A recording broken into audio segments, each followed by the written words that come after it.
Hello दोस्तों। तो आज हम फिर से हाजिर हैं आपके लिए एक नई वीडियो लेकर। जैसा कि आप सभी को पता है कि DO SOL के जो एग्ज़ाम्स हैं वो स्टार्ट हो चुके हैं और उसके साथ ही साथ हमारी जो तैयारी है वो भी शुरू हो चुकी है। और अभी इससे पहले जो वीडियो डाली गई थी वो पॉलिटिकल ऑनर्स में जो पॉलिटिकल थ्योरी की जो बुक है उसकी यूनिट नंबर फर्स्ट जो है स्वतंत्रता का महत्व वो डाला गया था। और आज का जो हमारा है लेक्चर वो यूनिट नंबर 2 समानता पे आधारित है। तो चलिए आइए दोस्तों वीडियो को शुरू करते हैं। समानता। साधारण रूप में समानता का अर्थ है कि सब मनुष्य समान हैं। इस विचार के समर्थकों का कहना है कि प्रकृति मनुष्य को जन्म से समान समझती है। समानता के अर्थ में महत्वपूर्ण तथ्य असमानता की दूरी है। यानी समानता का अर्थ है असमानता की दूरी, जहाँ किसी प्रकार का भेदभाव ना हो। इसका अर्थ यह है कि समानता वहाँ होती है जहाँ असमानता का दायरा कम हो, जहाँ भेदभाव बिल्कुल ही कम हो। इस दृष्टि से समानता के अर्थ में निम्नलिखित विशेषताओं का होना अनिवार्य है। विशेष अधिकारों का अंत, जहाँ पर किसी को कोई विशेष अधिकार ना मिले हों। समान अवसरों की व्यवस्था की जाए और भेदभाव की पूर्ण रूप से समाप्ति हो जाए। समानता का व्यापक अर्थ। समान अवसरों की उपलब्धि है समानता।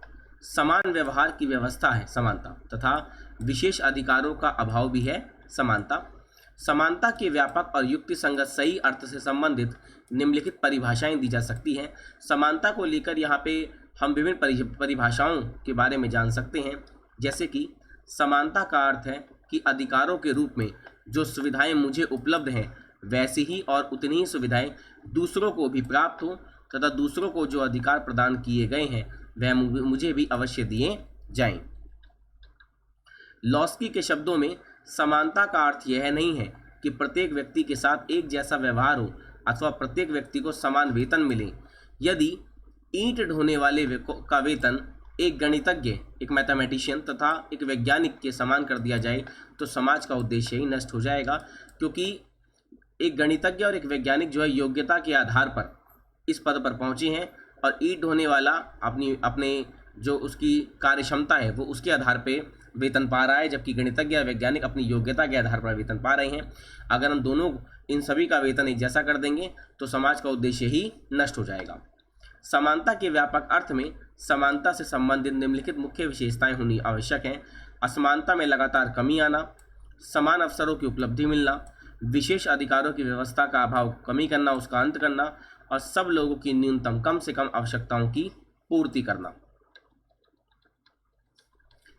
समानता के प्रकारों की व्याख्या कीजिए। ये क्वेश्चन काफ़ी इंपॉर्टेंट है एग्जाम के पॉइंट ऑफ व्यू से। तो चलिए आइए इसको ज़रा समझते हैं। समानता के प्रकारों की जब हम व्याख्या करते हैं तो सबसे पहला जो पॉइंट आता है दोस्तों वो है नागरिक समानता। इसका अर्थ है कि कानून की दृष्टि में सभी व्यक्ति समान हैं, अर्थात कानून जो है वो व्यक्ति, धर्म, जाति, रंग, लिंग, जन्मस्थान आदि के आधार पर कोई भेदभाव नहीं करता। भारत के संविधान में समानता के अधिकार को अनुच्छेद 14 से 18 में नागरिक समानता को सुंदरता से प्रकट किया गया है। इन अनुच्छेदों में निम्नलिखित तथ्य देखने को मिलते हैं। जैसे कि कुछ पॉइंट्स हैं समानता को लेकर के। कानून लोगों में किसी भी प्रकार का भेदभाव नहीं करता है। राज्य द्वारा लोगों में रंग, भाषा, जाति, धर्म, लिंग और निवास स्थान आदि के आधार पर भेदभाव नहीं किया जाएगा। समाज में सब एक समान हैं। छुआछूत को संविधान व कानून की नज़र में अपराध माना जाएगा और शिक्षा एवं सैनिक उपाधियों के अलावा किसी भी प्रकार की उपाधि स्वीकार नहीं होगी। ठीक है, अगले बढ़ते हैं आगे अपने सेकंड पॉइंट पे, जो कि है राजनीतिक समानता। इसका अर्थ यह है कि योग्यता के आधार पर प्रत्येक व्यक्ति को मताधिकार, वोट का अधिकार दिया जाए, चुनाव लड़ने का अवसर दिया जाए, कोई भी सरकारी पद ग्रहण करने का अवसर दिया जाए। राजनीतिक समानता में मुख्यतः निम्नलिखित लक्षण देखे जा सकते हैं। एक व्यक्ति को एक मताधिकार मिले, चुनाव लड़ने के अधिकार में सबको समानता प्राप्त होगी, और सार्वजनिक पद प्राप्त करने का अधिकार सबको समान रूप से प्राप्त होगा। यही राजनीतिक समानता में बातें दी जाती हैं। ठीक है, आगे बढ़ते हैं सामाजिक समानता की तरफ। सामाजिक समानता का अर्थ है कि कोई व्यक्ति किसी भी अधिकार से धर्म या जाति, लिंग आदि के आधार पर वंचित ना रह जाए, यानी समाज में सभी को सही रूप से समानता बटी हुई हो। किसी भी व्यक्ति को समाज में किसी प्रकार के विशेष अधिकार ना दिए जाएं जिससे कि भेदभाव प्रदर्शित हो। भारत में वर्ण व्यवस्था को समाप्त कर दिया गया है। जैसे आपने सुना होगा प्राचीन काल में ही से ही वर्ण व्यवस्था चली आ रही थी, लेकिन अब क्या है, भारत में इस व्यवस्था को बिल्कुल ख़त्म कर दिया गया है, जिसमें ब्राह्मण, क्षत्रिय, वैश्य, शूद्र जो कि आते थे, ठीक है। और सामाजिक समानता में मुख्यतः निम्नलिखित लक्षण देखे जा सकते हैं। पहला है, समाज के सदस्यों में किसी भी प्रकार के भेदभाव की आज्ञा नहीं होगी। समाज में ऐसी कोई भी व्यवस्था नहीं की गई है जहाँ पे भेदभाव को दर्शाया जाए, या समाज में ऐसी चीज़ों पर अगर देखा जाए तो पूर्ण रूप से पाबंदी भी लगा दी गई है। समाज सभी सदस्यों को समानता प्रदान करेगा और समाज के सदस्यों को सदस्य के रूप में समान मान सम्मान प्राप्त होगा, यानी कि सभी को बराबर का मान सम्मान मिलेगा। अगला पॉइंट है प्राकृतिक समानता। प्राकृतिक समानता का अर्थ है कि प्रकृति ने सबको एक समान बनाया है। 1789 की फ्रांसीसी क्रांति के समय फ्रांसीसी राष्ट्रीय परिषद ने, फ्रांस की जो राष्ट्रीय परिषद थी, और अमेरिका के स्वाधीनता घोषणा पत्र में इस बात को स्पष्ट किया गया था कि प्रकृति ने सबको एक समान बनाया है। परंतु यह सत्य नहीं है, क्योंकि प्रकृति ने अगर देखा जाए तो बुद्धि दिमाग के रूप में, प्रेरणा के रूप में, शक्ति के रूप में और कल्पना आदि के आधार पर भेदभाव स्थापित किया है। दोस्तों, अगर बात करें प्राकृतिक समानता की, जैसे यहाँ पे बात की गई है कि प्रकृति ने सबको एक समान बनाया, तो ऐसा नहीं है।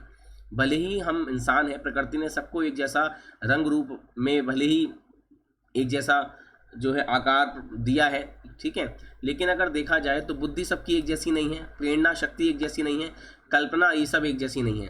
किसी की बुद्धि ज़्यादा शार्प है, किसी की कम है, कोई ज़्यादा मोटिवेट है तो कोई कम है, ठीक है, किसी में शक्ति ज़्यादा है, किसी में कम है, किसी में कल्पना शक्ति बहुत ज़्यादा, किसी में बहुत ही ज़्यादा कम है।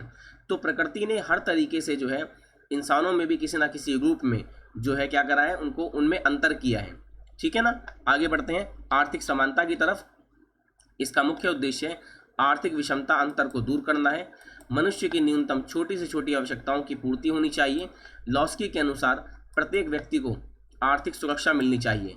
राज्य को रोटी की समस्या के साथ साथ बेरोजगारी की समस्या का समाधान भी निकालना चाहिए, अर्थात प्रत्येक व्यक्ति को आर्थिक समानता मिलनी चाहिए। विश्व में सोवियत संघ ही एकमात्र ऐसा राष्ट्र है जिसने आर्थिक समानता का अधिकार नागरिकों को दिया है।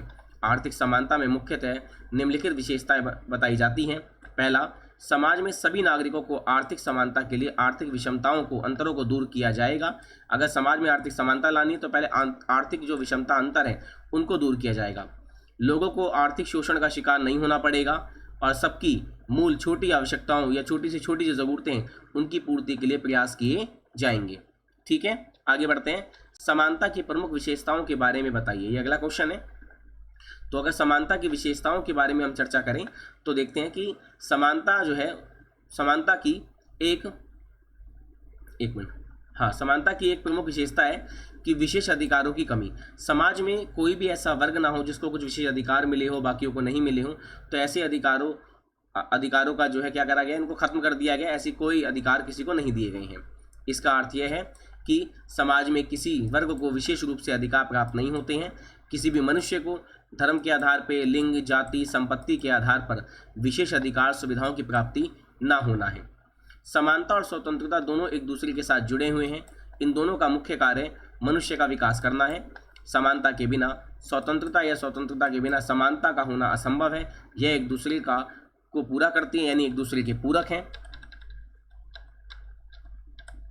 थर्ड पॉइंट है, समानता मनुष्य की मौलिक आवश्यकताओं को पूरा करने की बात करती है, यानी ज़रूरत की हर चीज़ जो है लोगों को मुहैया करवाती है, वो भी बिना किसी भेदभाव के। हर व्यक्ति को काम करने का एक जैसा वेतन नहीं मिलता, परंतु उनको इतना वेतन अवश्य मिले जिसमें उनकी आवश्यकताओं की पूर्ति हो सके। समानता कभी भी पूर्ण नहीं होती। पूरी समानता एक सपने के जैसी है, असंभव है। असमानता का अर्थ यह है कि सभी व्यक्तियों को अपने पूर्ण विकास के लिए समान अवसर प्राप्त हो। जन्म, जाति, लिंग, रंग, धर्म इत्यादि के आधार पर व्यक्तियों के बीच भेदभाव ना किया जाए। पूर्ण रूप से समानता को प्राप्त करना कठिन है, परंतु यह एक अति आवश्यक प्रक्रिया है, क्योंकि समानता की कमी में व्यक्ति का विकास क्या है, संभव नहीं है। तो दोस्तों, ये विशेषताएं आपको आसानी से क्लियर होगी, क्योंकि बहुत ही ज़्यादा आसान है और पढ़ते ही समझ में आ रही हैं। बढ़ते हैं अगले क्वेश्चन की तरफ। समतावाद क्या है? समतावाद और अवसर की समानता में क्या अंतर है? ये क्वेश्चन भी जो है इंपॉर्टेंट है, जो कि एग्जाम के पॉइंट ऑफ व्यू से अगर देखा जाए तो ये क्वेश्चन ऐसे आते हैं, क्योंकि सिंपल क्वेश्चन आपसे ना करके ऐसे क्वेश्चन एग्जामिनर करता है जिसमें आप ज़्यादा घूम जाएं, आपका दिमाग जो है वो बहुत ज़्यादा सोचने पे मजबूर हो जाए। तो चलिए एग्जामिनर को उसी की भाषा में ज़रा जवाब देते हैं। तो सामाजिक व राजनीतिक चिंतन में समतावाद एक स्थापित परंतु विवादित धारणा है। अगर सामाजिक व राजनीतिक चिंतन में अगर हम सोचा जाए तो समतावाद यानी समानता एक स्थापित तो है परंतु एक विवादित धारणा है। कैसे? समतावाद का सिद्धांत सभी व्यक्तियों को समान मूल्य व नैतिक स्थिति की कल्पना पर जोर देता है कि सभी व्यक्तियों को समान नैतिक स्थिति मिले, सभी के साथ एक जैसा व्यवहार किया जाए। ये क्या है? ये समतावाद कहता है।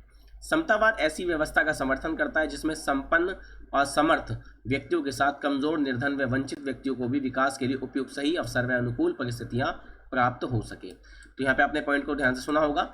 यहाँ पे ये बात बताई गई है दोस्तों कि समतावाद जो है वो ऐसी व्यवस्था को आगे बढ़ाना चाहता है जिसमें संपन्न और समर्थ व्यक्ति जो विकसित व्यक्ति हैं, मतलब विकसित का मतलब कि जो संपन्न व्यक्ति है, अमीर व्यक्ति हैं, उनके साथ साथ जो कमज़ोर और निर्धन और वंचित व्यक्ति हैं जिनको कई चीज़ें नहीं मिली हुई हैं या समाज की बेसिक जो सुविधाएं हैं उनको नहीं मिली हुई है, उन व्यक्तियों को भी विकास के उपयुक्त अवसर मिले और उनको सही परिस्थितियां प्राप्त हो सके जो कि बाकी लोगों को हो रही है वो उनको भी मिले जो निर्धन और वंचित हैं।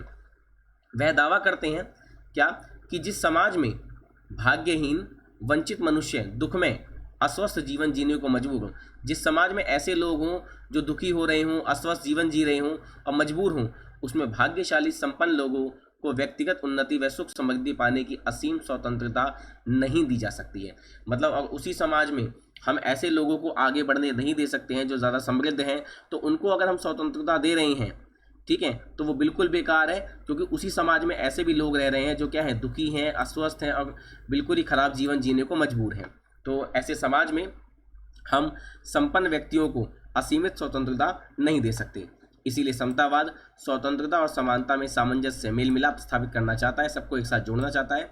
जब हम समतावाद के बारे में चर्चा करते हैं तब अनेक प्रकार के प्रश्न सामने आते हैं। उदाहरण, किस बात की समानता होनी चाहिए, ठीक है, और किन के बीच समानता होनी चाहिए। समानता को मापने के लिए कई आधार विद्वानों द्वारा दिए गए हैं। तो आगे बढ़ते हैं। पहला, संसाधनों की समानता। सेकंड, सामर्थ्य की समानता यानी कैपेबिलिटी की। और कल्याण की समानता। तो चलिए आइए इसको देखते हैं जरा। जॉन रॉल्स, रोनाल्डो डोकिन इत्यादि मानते हैं कि संसाधनों की समानता का अर्थ यह है कि जब एक वितरण योजना लोगों को समान मानते हुए संसाधनों का वितरण या हस्तांतरण करती है तो संसाधनों को लोगों के हिस्से को ज़्यादा समान बनाए। यानी कि जब सरकार जो है समानता के आधार पर वितरण योजना लेके आती है, लोगों में वस्तुओं का बंटवारा करती है या संसाधनों का वितरण करती है या लोगों को संसाधन हस्तांतरण मतलब सौंपती हैं, तो संसाधनों को इस प्रकार से बांटा जाए कि हिस्सा सबको समान रूप से मिले। ऐसा नहीं कि समाज का एक ही वर्ग उस संसाधन पे कब्जा कर ले या अधिक से अधिक संसाधनों को अपने कब्जे में ले ले, बल्कि वो संसाधन लोगों को बराबर और सही रूप से मिल सके बिना किसी भेदभाव के। समतावादी की दूसरी अवधारणा सामर्थ्य है या कैपेबिलिटी है। इसे अमर्त्य सेन ने प्रस्तुत किया है। इसके अनुसार लोगों की कैपेबिलिटी को बराबर करने पर ध्यान दिया जाना चाहिए कि लोग एक जैसे समर्थ हों, एक जैसा काम कर सकें, एक जैसी पावर रख सकें, ठीक है, एक जैसे जीवन में आगे बढ़ सकें। सामर्थ्य एक निश्चित प्रकार के कार्य को करने की क्षमता है, जैसे साक्षरता यानी कि एजुकेशन, शिक्षा एक कैपेबिलिटी है और पढ़ना एक कार्य है, ठीक है, कि बंदा जैसे कोई एजुकेशन ले रहा है कि वो शिक्षित होगा, वो उसकी कैपेबिलिटी है, वो कहाँ तक पढ़ेगा, लेकिन वो बिल्कुल जो पढ़ रहा है वो उसका एक काम है कि वो डेली पढ़ रहा है। एक समतावादी इस बात पे बल दे सकता है कि जिस क्षेत्र में साक्षरता की कमी है, जहाँ एजुकेशन की कमी है, वहाँ लोगों को किताब एवं शैक्षिक सेवा जैसे संसाधन दिए जाने चाहिए, शिक्षा का सामान उपलब्ध करवाना चाहिए। दूसरी तरफ सामर्थ्य कैपेबिलिटी समानतावादी इस बात पर बल देंगे कि लोगों को बाहर संसाधन उपलब्ध कराने की बजाय अधिक महत्वपूर्ण यह है कि लोगों की पढ़ने लिखने की सामर्थ्य यानी उनकी जो कैपेबिलिटी है वो आंतरिक क्षमता को बढ़ावा दिया जाए। कि लोगों को बाहर संसाधन उपलब्ध कराने से ज़्यादा बेहतर है कि लोग जहाँ पर हैं वहीं उनकी कैपेबिलिटी को बढ़ा दिया जाए कि वो वहीं पे अपनी चीज़ों को आगे बढ़ा सकें। तो ये दो सिद्धांत हैं। अब चलते हैं तीसरे सिद्धांत की तरफ। कल्याण के क्षमतावाद का सिद्धांत प्रमुख रूप से उपयोगितावादियों के विचार से जुड़ा है। यहाँ कल्याण को प्रमुख रूप से दो ग्रुपों में समझा जाता है। अब कल्याण के सिद्धांत को देखें तो उसको दो भागों में बांटा गया है। पहले रूप के अनुसार किसी व्यक्ति के बारे में यह जानने के लिए कि वह अपने जीवन में कितना सुखी है, हमें यह देखना चाहिए कि वह कितना अधिक खुश है और वो कैसे खुश है, ठीक है, वो उसकी क्या क्या ज़रूरतें पूरी हो रही, किस तरीके से वो ज़रूरतों को अपने जीवन में ढाल रहा है, ठीक है, कैसे आगे बढ़ रहा है, तो ये देखना ज़्यादा ज़रूरी है। सेकंड दूसरा रूप है कल्याण से संबंधित है। लोगों की कितनी इच्छाएं योग्यताएं संतुष्ट होती हैं, लोगों की कितनी इच्छाएं पूरी हो रही हैं। हर व्यक्ति को इस बात के समर्थ होना चाहिए कि वह स्वतंत्र रूप से अपनी प्राथमिकता तय कर सके कि क्या उसकी ज़रूरतें हैं, ये उसको तय कर सके। व्यक्ति इस बात की अधिक चिंता नहीं करता कि कितना संसाधन मिलता है। इस योजना की महत्वपूर्ण बात यह है कि इसमें इस बात पर बल दिया जाता है कि भले ही संसाधनों के वितरण में असमानता हो, भले ही संसाधन बराबर रूप से ना बटे, लेकिन हर व्यक्ति का समान रूप से कल्याण होना चाहिए। ठीक है, आगे आते हैं, समतावाद और अवसरवादी समानता में क्या अंतर है। ठीक है, ये भी क्वेश्चन अच्छा है। तो चलिए आइए देखते हैं इसको। उपयोगितावाद के कल्याणवादी विचार का खंडन करते हुए, उसका विरोध करते हुए, खंडन मतलब विरोध करते हुए, रॉल्स अपनी पुस्तक अ थ्योरी ऑफ जस्टिस में एक ऐसे समतावादी सिद्धांत का प्रतिपादन समर्थन करते हैं। इसका मुख्य उद्देश्य अवसरों की उचित समानता स्थापित करना है कि सभी को एक जैसे अवसर उचित समानता के साथ दिए जाएं। रॉल्स का केंद्रीय विचार है, रॉल्स का विचार है कि सभी सामाजिक प्राथमिक वस्तुओं यानी कि अधिकार, स्वतंत्रता, आय, संपदा तथा आत्मसम्मान के साधनों का समान रूप से बंटवारा होना चाहिए। रॉल्स का भेदमूलक सिद्धांत प्रचलित उदारवादी समानता तथा प्राकृतिक स्वतंत्रता की व्यवस्था से अलग है, भिन्न है। उदारवादी समानता का सिद्धांत व्यवस्था करता है कि शिक्षा और नौकरियों में कानूनी रूप से कोई भेदभाव नहीं होना चाहिए। पद एवं नौकरियों की प्राप्ति में चाहे व्यक्ति किसी भी नस्ल का हो, किसी भी जाति का हो, धर्म का हो या सामाजिक पृष्ठभूमि का हो, सबको एक समान अवसर प्राप्त होने चाहिए। दूसरी ओर रॉल्स यह नहीं मानते कि सामाजिक परिस्थितियों के कारण किसी को अवसर की उचित समानता से दूर या वंचित किया जाए, उसको पीछे कर दिया जाए, क्योंकि यह सामाजिक और प्राकृतिक समानताएं लोगों की अनिश्चित अंतरों के कारण उत्पन्न होती है, लोगों के अंतरों के कारण ही उत्पन्न होती आई हैं। जबकि बुनियादी संरचना को इस तरह व्यवस्थित किया जा सकता है कि यह सबसे कम भाग्यशाली व्यक्तियों के हितों को आगे बढ़ाए। जो व्यक्ति सबसे ज़्यादा मजबूर है उसको ये जीवन में आगे बढ़ाए। इसलिए यदि हमें एक ऐसी सामाजिक व्यवस्था बनाने की कामना रखते हैं जिससे प्राकृतिक गुणों के वितरण में अपने मनमाने स्थान या समाज में अपनी शुरुआती स्थिति से किसी को लाभ या हानि ना हो, और साथ ही हमें किसी को मुआवजे के रूप में कोई लाभ देना या लेना ना पड़े, तो हम भेदमूलक सिद्धांत पर पहुंचते हैं। आगे ये संक्षेप में है, थोड़ा सा शायद टाइपिंग मिस्टेक है। संक्षेप में हम कह सकते हैं कि समाज के किसी भी सदस्य को उसकी अनिश्चित प्राकृतिक असमानताओं के कारण, क्योंकि वो असमानता जो उसको मिली है, प्राकृतिक असमानता, चाहे वो रंग की हो, चाहे वो भाषा की हो या कैसी भी हो, तो उस असमानता के कारण किसी प्रकार के कष्ट को सहन नहीं करना पड़े। ठीक है ना, क्योंकि वो उसकी अनिश्चित है, यानी उसकी इच्छा के बिना ईश्वर ने उसे ऐसा बनाया है, चाहे वो रंग में अलग हो, चाहे वो भाषा में, चाहे वो कद काठी में, किसी भी तरीके से अलग हो, तो उस असमानता के कारण उसको किसी प्रकार का कष्ट सहन ना करना पड़े। इसके विपरीत यह निश्चित किया जाता है, किया जाएगा कि प्राकृतिक प्रतिभा का लाभ उठाने वाले व्यक्ति को मिलने वाला लाभ तभी न्याय संगत सही माना जाएगा जबकि उसके इस अतिरिक्त लाभ से सबसे हीनतम जो गरीब स्थिति वाले सदस्य हैं उनकी स्थिति सुधरती हो। मतलब कहने का मतलब ये है कि यहाँ पे बताया गया है कि जो व्यक्ति जिसके पास प्राकृतिक प्रतिभा है, ठीक है, और उस व्यक्ति को ज़्यादा लाभ मिल रहा है, तो वो लाभ भी जब फायदेमंद होगा जबकि उसकी व्यक्ति की प्रतिभा का फ़ायदा जो सबसे गरीब व्यक्ति है या जो अधिकारों से वंचित व्यक्ति है उसको उसके प्रतिभा का, उसके ज्ञान का लाभ मिल रहा होगा, तब उस व्यक्ति को जो है सम्मान मिलना या पुरस्कार मिलना, लाभ मिलना सबसे सही माना जाएगा, जबकि उसके लाभ से किसी गरीब को फ़ायदा हो रहा हो।